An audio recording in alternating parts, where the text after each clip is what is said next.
So I thought it'd be cool to see this. I've been messing around a little bit with Photoshop, and then to make this image, kind of two things came into play.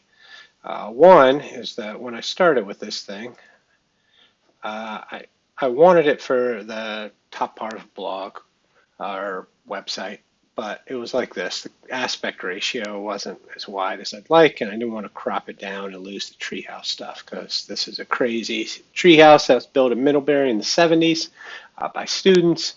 So I don't want to lose any of that, but I would like it to be wider. And I could do like a soft fade or something like that.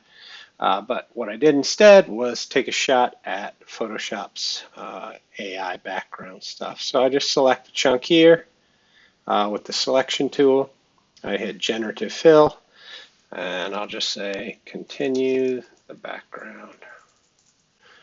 And I'll hit generate, and what it's going to do is it's going to build me three different options here, and I can regenerate it, and I can pick which one I like, all that sort of stuff. But I think you're going to be kind of impressed, because if you look at this, this is, not the kind of thing I'd be wanting to do by hand.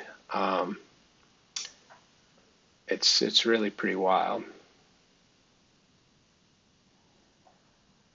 So we got one version, not bad. Another version, feels like a little messy there. Another version, not too bad.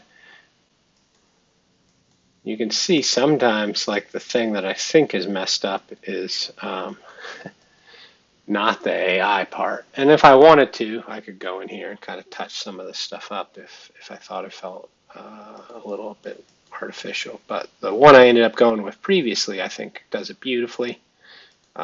You're not seeing any seams there or anything, so pretty crazy. Another thing that's kind of fun, another stupid, simple thing in Photoshop for anyone who uses it, but something that I hadn't done a lot of, is I wanted to get kind of this 70s vibe font, and all I'm doing is I duplicated the thing a bunch of times, and with each layer I did a stroke effect and expanded it by double. So I think I did, 9, 18, 27, or whatever by 9 pixels. That's actually what I did, not double. And that together gives me this kind of outline effect, and I don't have to worry about alignment or doing anything like that. I just copy this stuff and do that. So two little things in Photoshop. New to me, probably not new to you, but maybe help somebody.